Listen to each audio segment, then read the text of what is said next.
মাদকতা আছিল তোমাৰ কণ্ঠত সেই মাদকতা দূৰ কৰিছিল লাহে লাহে এখনি আকাশ সেই মাদকতাত উটি গৈছিল এটি টুটিকৈ সৰুটি সুৰীয়া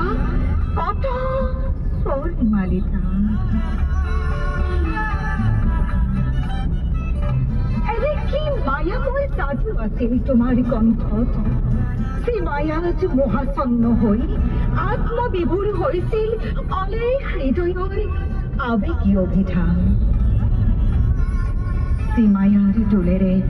একত্ৰ হৈছিল ভিন্ন কৰি বহু অভিলাষী আশা এনেকে উত্তাল তৰংগ আছিল তোমাৰ কণ্ঠত যাৰ পৰশত বিগলিত হৈছিল লক্ষ কোটি নক্ষত্ৰৰ স্বাভিমানী প্ৰভা ৰামধেনুৰ দৰে উজ্বলিছিল সুৰৰ কণিকাত অগণন প্ৰাণৰ বিস্ফোৰিত আভা এনে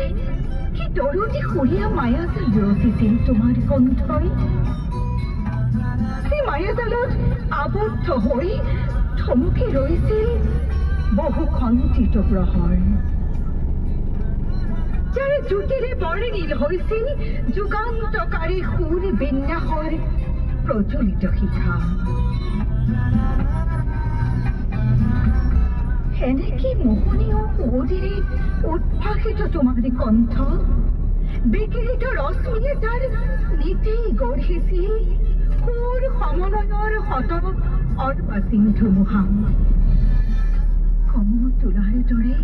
উঠি ভাহি আছে সৌ অযুত গানৰ কত অনাবিঠিকা এনেকে দৰদী মোহময় কণ্ঠ আছিল তোমাৰ যেন পৰশ পাথৰৰ স্পৰ্শত স্বৰ্ণাভ হৈছিল নিথৰ যুগৰ বহু সংগীত শোভা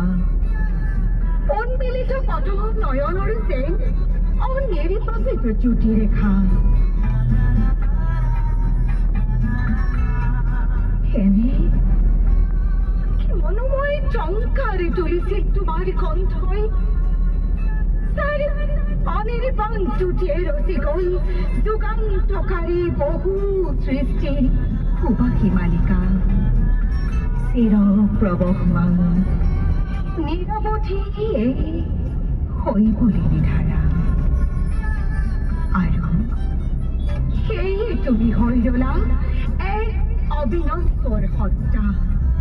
প্ৰজন্মৰ পৰা প্ৰজন্মলৈ সুৰ সংগীতৰ যুগদ্ৰষ্টা